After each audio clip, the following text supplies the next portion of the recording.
Good morning, students. Today we are going to continue chapter 3, the northern plains. In previous class we have studied about the Ganga basin, which is situated in the east of Satluj basin. Okay, and the largest part of the northern plain, it lies in the Ganga basin. Now let's study from where this our river Ganga it originates. Okay, the Ganga flows from about 2500 kilometers. It originates from the Gangotri glacier in the Himalayas. The Yamuna originates from the Yamunotri glacier. The Yamuna joins the Ganga at a place near Allahabad. This place is called Sangam. The Ganga is the most sacred river of the Hindus. So, Ganga river, it flows from about 2500 kilometers. Okay, and Ganga river, it is originated from Gangotri glacier, which is in Himalayas. Himalayas, it is the name of a mountain. Okay, and Yamuna river, it is originated. Okay, it is originated from Yamunotri glacier. When the Yamuna and the Ganga it join in Allahabad.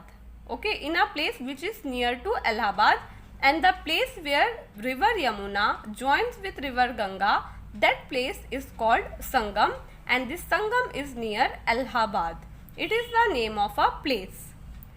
Ganga river, it is the most sacred river of the Hindus. Okay, so we consider we people, okay, Hindus means Hindu religion who follow Hinduism. Okay, for them river Ganga is the most sacred river.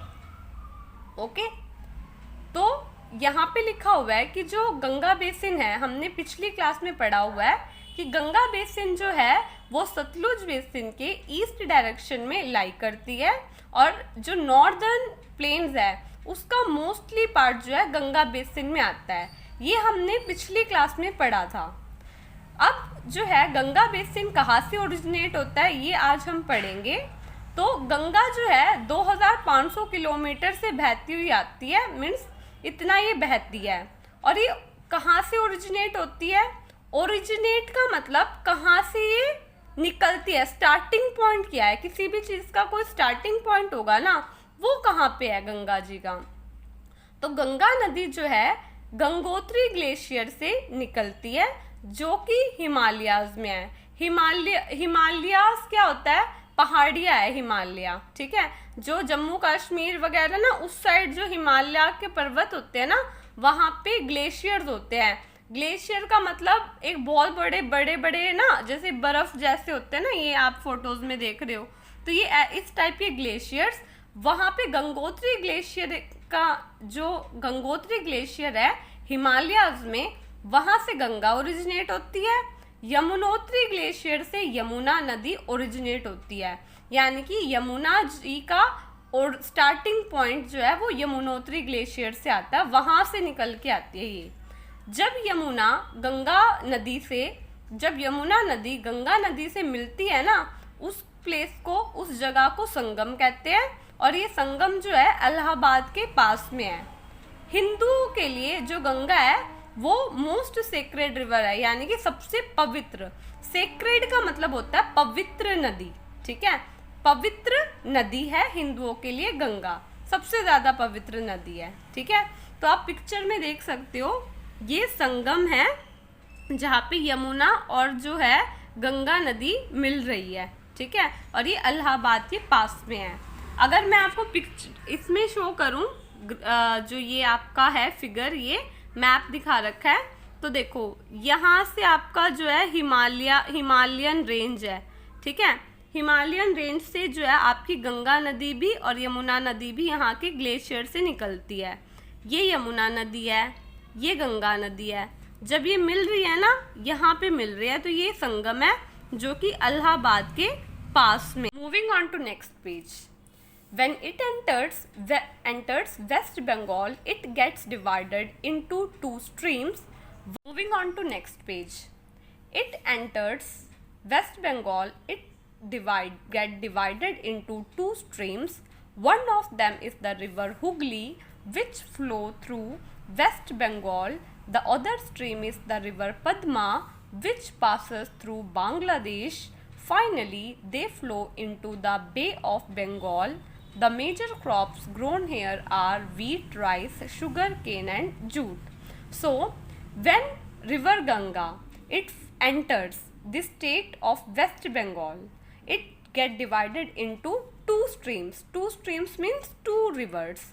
First one is river Hooghly, okay. One of them is river Hooghly which flow through West Bengal, and the other river is the river Padma, and which passes or which flow through Bangladesh. Bangladesh is our neighboring country. Finally, they flow into the Bay of Bengal. The major crops that are grown in the Ganga basin, they are wheat, rice, sugarcane and jute. Okay, so these are the major crops that are grown in Ganga basin. तो यहाँ लिखा हुआ है कि जब गंगा नदी waste Bengal में enter करती है ना, तो दो स्ट्रीम्स यानी कि दो और नदियों में डिवाइड हो जाती है. जिस पहला तो है हुगली नदी, जो कि वेस्ट बंगाल जो कि एक स्टेट है उसमें से फ्लो करती है. दूसरी नदी है पद्मा. पद्मा नदी जो है वो बांग्लादेश से पास होती है. बांग्लादेश हमारा पड़ोसी देश है, पड़ोसी राज्य, पड़ोस का जो नेबरिंग कंट्री है वो है बांग्लादेश. उसमें हमारी रिवर पद्मा फ्लो करती है, जो कि सेकंड स्ट्रीम है रिवर गंगा की. लास्ट में ये दोनों जो है बे ऑफ बंगाल यानी कि बंगाल की खाड़ी होती है, उसमें जाके, यानी कि ये भी एक बड़ा सा रिवर है, बड़ी सा ओशियन टाइप का होता है ना, वो है. बंगाल की खाड़ी बोलते हैं हिंदी में, और इंग्लिश में बे ऑफ बंगाल बोलते हैं. इसके अंदर जाके मिल जाती है. गंगा बेसिन में गेहूँ, चावल और शुगर केन, गन्ना और जूट के बैग देखे होंगे आपने बने हुए, है ना. जो बोरी वगैरह आती है जो ब्राउन कलर की होती है ना बोरी, वो जूट से बनी होती है. तो ये सारे मेजर क्रॉप्स का मतलब जो खाने की चीज़ होती है, गेहूँ, अनाज वगैरह, वो जो है क्रॉप्स जो है वो इस बेसिन में उगाए जाते हैं. ये मेजर क्रॉप्स है, ठीक है. अगर हम डायग्रामेटिकली बात करें तो ये आप देख सकते हो. अगर मान लो ये रिवर गंगा है, तो ये वेस्ट बंगाल में आके ना रिवर पद्मा और रिवर हुगली में डिवाइड हो जाती है. हुगली नदी तो जो है वेस्ट बंगाल से जाती है, और पद्मा रिवर जो है वो बांग्लादेश में से पास होती है, और आखिर में बंगाल की खाड़ी में जाके मिल जाती है, ठीक है. Next one is the Brahmaputra basin.